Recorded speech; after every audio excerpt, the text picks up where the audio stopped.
Okay, so in the massive global race for AI dominance, something just happened that kind of changes the game.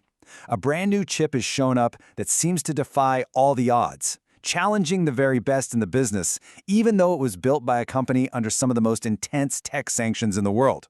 Let's get into it. Right, take a look at this. This is Huawei's new Ascend 910D, side by side with Nvidia's beast, the H100. And just looking at the numbers, it's pretty stunning.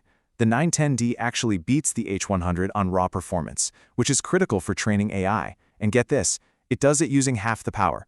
But here's the real kicker, the thing that should make your jaw drop. It's doing all of this on older 7nm tech, while Nvidia is using the absolute cutting-edge 4nm process. That's what makes this such a huge deal. So how on earth are they pulling this off? Well, part of the answer is just brute financial force. I mean, look at this. Huawei's market cap is just a tiny fraction of Nvidia's, but they are spending almost double on R&D.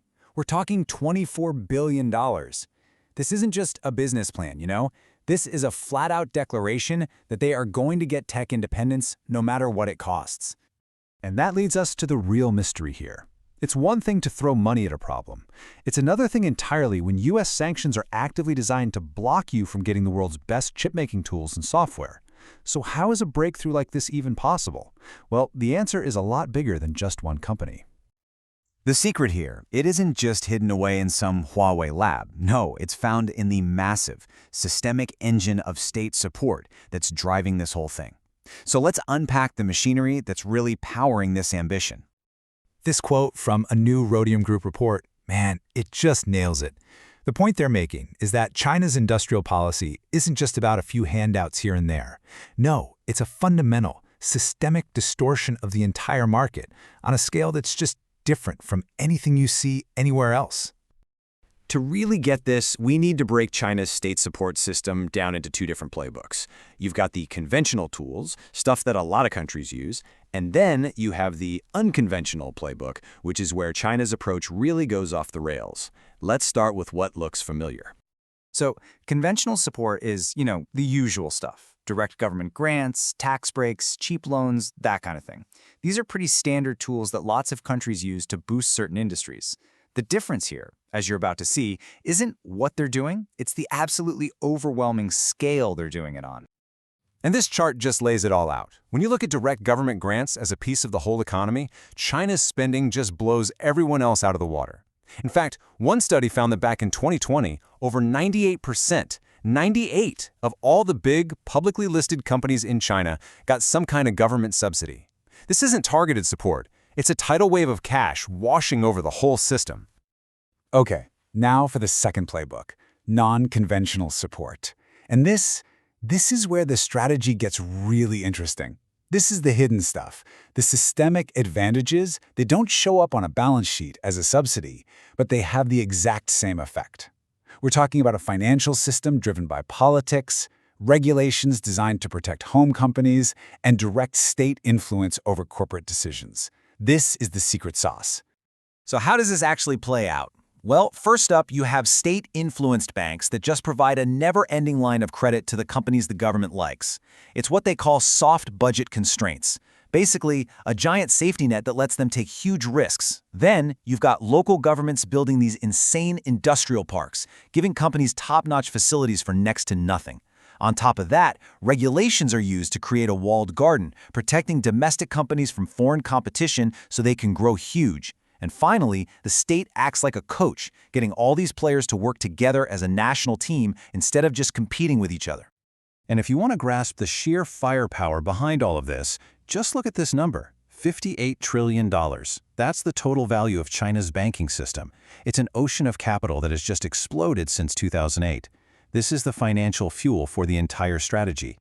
But, and this is a big but, this brute force strategy of ambition comes with a really high price tag. Trying to reinvent the entire global tech supply chain by yourself creates huge inefficiencies and some serious vulnerabilities.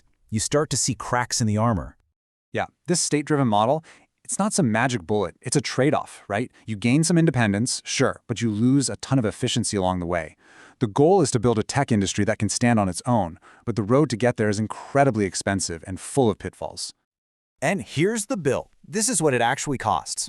According to an analysis by TrendForce, for China's top chipmaker SMIC to produce a next-gen 5-nanometer wafer, it could cost them up to 50% more than it cost the market leader TSMC. Why? Because sanctions force them to use older, less efficient equipment. That's the real-world financial hit of going it alone. And those costs? They show up in some very real, very painful ways for Huawei. It's not just about the higher manufacturing price. The 910D is stuck using slower memory, which creates a serious bottleneck when you're training the biggest AI models. Then there's the massive software problem. Its ecosystem, Mindspore, is like a tiny rowboat in the middle of the Pacific Ocean compared to Nvidia's CUDA platform, which everybody uses. And finally, they can't sell this thing in most of the world's biggest markets because of the sanctions. So when you zoom out from all the technical details, what you're really seeing is something much, much bigger. It's a new kind of tech Cold War. This isn't just about two companies duking it out.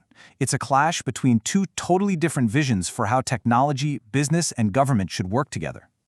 So on one hand, you've got this optimistic take, which this Reddit user sums up perfectly. The idea is that Huawei's breakthrough could actually be a good thing for the world because it breaks Nvidia's monopoly.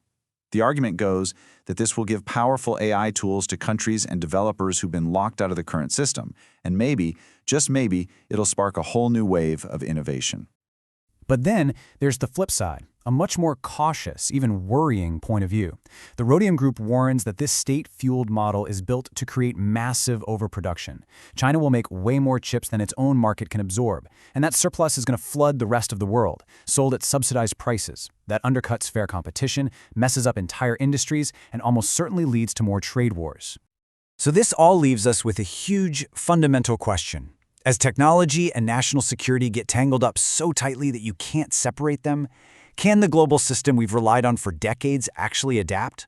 Or is the story of this one chip just the first chapter of a new story? A story about a more fractured, more competitive, and much more unpredictable world. It seems like the future of AI won't just be written in lines of code. It's going to be forged in the clash of entire economic systems.